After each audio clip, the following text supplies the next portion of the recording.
बिस्मिल्लाहिर्रहमानिर्रहीम। अस्सलाम वालेकुम माय यूट्यूब फैमिली, कैसे हैं आप लोग? मेरे खुश होंगे, खुश हैं, दूसरों को खुश रखने की कोशिश करें। और हम बनाएंगे बीफ की निहारी। तो बहुत ज़्यादा ईजी रेसिपी है, आप लोग जरूर ट्राई कीजिएगा। तो चलिए स्टार्ट कर लेते हैं। बिस्मिल्लाहिर्रहमानिर्रहीम। यहाँ पे मैंने बीफ का गोश्त लिया है, हड्डी वाला, और बोंग का गोश्त निहारी के लिए बहुत ज़्यादा अच्छा रहता है। तो मैंने हड्डी वाला और बोंग का गोश्त लिया है, वो मैंने प्रेशर कुकर में डाल दिया है। हम इसके अंदर बनाएंगे तो बहुत ज़्यादा ईजीली हमारी निहारी बन जाएगी। 1 टेबल स्पून लहसुन का पेस्ट शामिल कर दिया है, और उसके अंदर 2 गिलास हम पानी डाल देंगे, और 2 टेबल स्पून मैंने इसके अंदर नमक डाल दिया है। प्रेशर कुकर में बनाएंगे तो बहुत ज़्यादा इजीली बन जाएगी। अब हम प्रेशर कुकर को रख देंगे, 10 से 15 मिनट में हमारा गोश्त गल जाएगा। यहाँ पे मेरा गोश्त गल के रेडी हो चुका है। अब मैं फ्राई कर रही हूँ। तो यहाँ पे मैंने ऑयल डाल दिया है गर्म करने के लिए, और एक प्याज ली, और यहाँ पे मैंने एक प्याज ली थी, वो इसके अंदर डाल दी है। बिल्कुल ब्राउन करेंगे हम प्याज को। यहाँ पे देख सकते हैं मेरी बिल्कुल ब्राउन हो चुकी है। हम इसके अंदर थोड़ी सी प्याज निकाल लेंगे, ताकि जो हमारी निहारी की गार्निशिंग के लिए वो काम आए। यहाँ पे मैंने 1 टेबल स्पून लहसुन अदरक इसमें और शामिल कर दिया है। आधा हमने लहसुन अदरक गोश्त को गलाने के टाइम डाला था, और आधा हम डाल दिया है। और 1 टेबल स्पून इसके अंदर ज़ीरा डाल रही हूँ। अब हम गोश्त को डाल देंगे, इसके अंदर फ्राई करेंगे बिल्कुल अच्छी तरह से। इस तरह से हम गोश्त को भी इसके अंदर फ्राई कर लेंगे। 5 से 10 मिनट के लिए हम गोश्त को फ्राई करेंगे इस तरह से। अब इसके अंदर स्पाइसेस ऐड कर रही हूँ। 2 टेबल स्पून मैंने लाल मिर्ची डाली है, 1/2 टेबल स्पून हल्दी डाली है, और 1 टेबल स्पून इसके अंदर नमक डाला है। नमक हमारा जो है दोनों में डाला है, इसलिए मैंने इसके अंदर कम डाला है नमक। और मैं यहाँ पे बहुत ज़्यादा इजीली बना रही हूँ, तो मैंने यहाँ पे निहारी का पैकेट लिया है।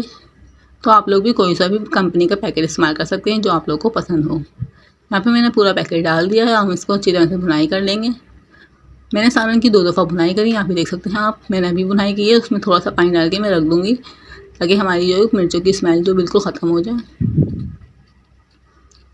अब हम इसको कवर करके रख देंगे थोड़ी देर के लिए, 5 मिनट के लिए। अब यहाँ पे देख सकते हैं मेरा दोबारा से भुनाई हो चुकी है। अब हम जितनी हमको ग्रेवी चाहिए उतना हम पानी डाल देंगे इसके अंदर। और साथ ही आप मेरे चैनल 8 होम किचन में नहीं हुए तो काइंडली चैनल को सब्सक्राइब कर लीजिएगा, और बेल आइकन को प्रेस कर लीजिएगा। इससे ये होगा मेरी आने वीडियो का नोटिफिकेशन आपको मिल जाएगा, और हम लोग हमारी वीडियो को वॉच कर सकेंगे। यहाँ पे मैंने 7 टेबल स्पून फाइन आटा लिया है, उसको मैंने अच्छी तरह से इस तरह से घोल लिया है। बिल्कुल अच्छी तरह से घोलिएगा, इसके अंदर लम्स नहीं होने चाहिए।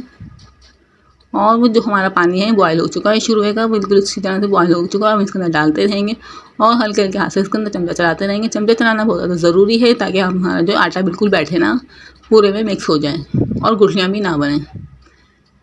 यहाँ पे मैंने सारा जो है डाल दिया है। हम इसको 10 से 15 मिनट के लिए रख देंगे दम पे, आग पे। यहाँ पे देख सकते हैं मेरी निहारी जो बिल्कुल बन के रेडी हो चुकी है। मैं आपको सर्व करके दिखा देती हूँ।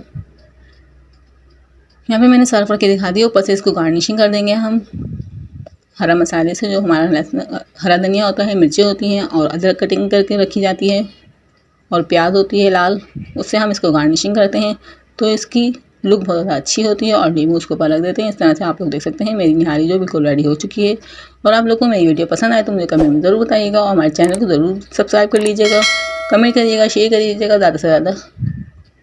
और मिलते हैं नेक्स्ट वीडियो में। तब तक के लिए अल्लाह हाफ़िज़। अपना बहुत ज़्यादा ख्याल रखिएगा, और दुआओं में याद रखिएगा।